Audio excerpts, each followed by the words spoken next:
한국인보다 한국말을 잘하는 일본인이 있는데요. 바로 오사카에 사는 사람들 TV의 마츠다 아키히로입니다. 한국말을 너무 잘해서 교포라는 오해를 많이 받았지만 일본 국적을 가지고 있는 일본인이며 한국과 일본의 혼혈이라고 합니다. 한국어를 잘하게 된 이유는 가족들 때문에 한국에서 초중고를 졸업했다고 하며 한국에서 14년 이상을 살았다고 하죠. 마츠다 부장님이 이야기하길 한국말을 따로 배웠으면 유창하게 하기 힘들지만 한국에서 거주했기 때문에 유창하게 가능하다 라고 말했습니다. 또한 한국어로 말할 때는 일본어로 생각해서 번역을 거치는 게 아닌 한국어로 생각하고 말한다고 하며 본인이 일본인임을 한국인들한테 언급하지 않는다고 합니다. 그리고 한국에 있을 때 썼던 이름은 정명호였다고 합니다. 참고로 마츠다 부장님의 파트너 오오카와 히로마사 사장님의 국적은 한국인데요. 일본에서 태어나고 평생을 살았다고 하며 한국에서는 한 번도 살아본 적이 없다고 합니다.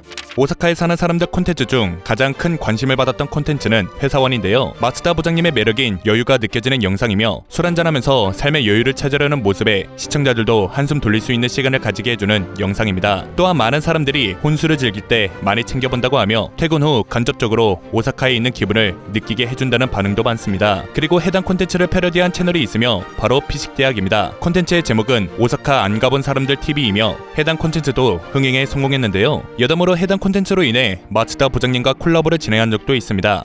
오사카의 중년 간지라는 수식어를 가지고 있습니다. 깔끔한 정장 스타일, 훤칠한 외모, 중저음의 목소리와 부드러운 말투 덕분에 생긴 수식어인데요. 키 또한 178cm이며 구두를 신을 경우 180cm가 넘는다고 합니다. 참고로 리즈 시절의 사진도 공개되었었는데 젊은 시절 정우성의 느낌이 난다 라는 반응을 보였습니다. 여담으로 배우 박혜수를 닮았으며 박혜수의 외모와 정우성의 느낌이 난다 라는 반응도 있습니다.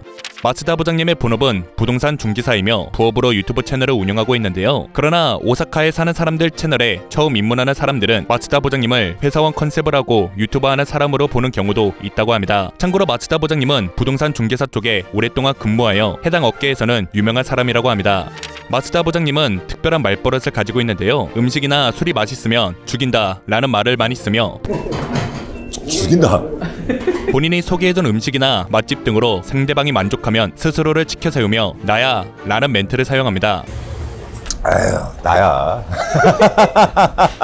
오사카 사는 사람들 채널이 성장하면서 다양한 연예인, 인플루언서와 콜라보를 했는데요. 마츠다 부장님과 콜라보한 사람들을 보자면 성시경, 정준하, 피식대학, 강남 등 다양한 사람들과 콜라보를 했으며 최근에는 여기 어때 광고까지 진행했는데요. 여기 어때 영상의 댓글 반응을 보자면 마츠다 부장님 메이저 광고 미쳤다, 조만간 공중파에서도 봤으면 좋겠다 등의 긍정적인 반응들이 많았으며 나 혼자 산다, 구해줘 홈즈, 라디오스타 등 추천 댓글도 많이 있었습니다. 서울 강서고등학교를 졸업했으며 정준하가 마츠다 부장님의 고등학교 선배라고 합니다. 정준하는 오사카에 사는 사람들 광팬이라고 하며 친구의 소개로 마츠다를 만나게 되었다고 하는데요. 고등학교 친구가 정준하한테 오사카에 우리 고등학교 후배가 있다, 나름 유명한 친구가 있어, 너 오면 소개해줄게 라고 말했다고 하며 정준하는 누구냐고 물었고 친구가 마츠다라고 하자 설마 오사카의 사람들 마츠다야? 라고 말하며 엄청 놀랬다고 하죠. 이후 둘은 만나게 되었으며 첫 만남 때는 어려워서 말도 못 났다고 합니다. 그날 술을 3차까지 마셨다고 하며 그 이후로 말을 편안하게 했다고 하죠. 참고로 술은 정준하가 급이 다르게 더 잘 마신다고 하며 공통점이 있다면 둘 다 애주가입니다. 마츠다 부장님은 엄청나게 사교적인 성격을 가지고 있습니다. 오사사 영상을 보게 되면 처음 보는 사람들과도 어색하지 않고 매우 즐겁게 지내는 걸 볼 수 있는데요. 정준하가 2년 반 만에 오사카를 방문하여 마츠다 부장님과 5일 중 4일을 보냈다고 하며 정준하는 난 처음에 마츠다와 오사카에 같이 온 줄 알았다 라고 말했습니다. 마츠다 부장님은 과거 보거조리사 자격증을 취득하여 보거집을 운영했었다고 합니다. 보거를 엄청 좋아한다고 하며 오사카에 있는 보거집은 거의 다 가봤다고 말했습니다. 현재는 왜 부동산 중개사를 하고 있냐 라는 질문에 망해서 어쩔 수 없었다 라고 답변했습니다. 참고로 맛집을 설명할 때 식재료부터 디테일한 부분까지 설명해주는 모습까지 보여 음식에 대한 전문성이 있는 걸 보여줬으며 네티즌들의 반응을 보면 덕분에 오사카 여행에 큰 도움이 됐다 라는 반응들이 많았습니다. 또한 식재료에 대해 언급할 때 일본식 명칭을 사용하기도 하며 일본 단어를 한국어로 다시 해석해 설명하여 영상을 보는 사람들이 이해할 수 있도록 쉽게 설명해주는 모습도 보여줬습니다.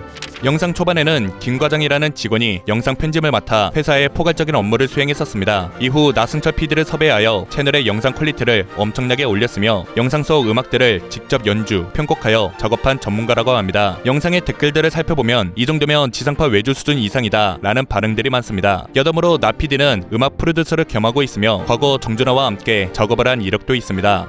마츠다 부장님은 10여 년 전에 한국인 또는 외국인이 부동산을 구하는 것에 대한 시스템 확립이 없던 시절 오오카와 히로마사님을 만나 일본에 오는 한국 사람들이 불이익을 당하지 않도록 할 수 있는 사업을 해보자고 해서 해당 부동산 사업을 시작했다고 합니다. 원래 둘은 각자 자리에서 부동산 일을 하고 있었으며 서로 뜻이 맞아 순조롭게 시작할 수 있었다고 하는데요. 오오카와 사장님은 한국인이지만 한국에 살아본 적이 없어 한국에 대해 잘 모르고 있던 상태였다고 하며 본인과 반대되는 사람이 필요했던 찰나 마츠다 부장님을 만났다고 합니다. 현재는 한국인이 일본에 집을 구할 수 있는 시스템이 잘 되어 있지만 12년 전에는 매우 힘들었다고 하며 현지에서 트러블도 많고 임대 계약이 성립이 안 되는 경우도 종종 있었다고 하죠. 마츠다 부장님은 그때 당시 부동산 일도 하고 있고 한국말도 하고 한국과 일본의 정서를 이해하고 있었다. 그래서 일본에 오는 한국 사람들이 불이익을 당하지 않도록 우리가 만들고 싶었다 라고 말하며 한국과 일본에 있는 사업을 시작하게 되었다고 합니다.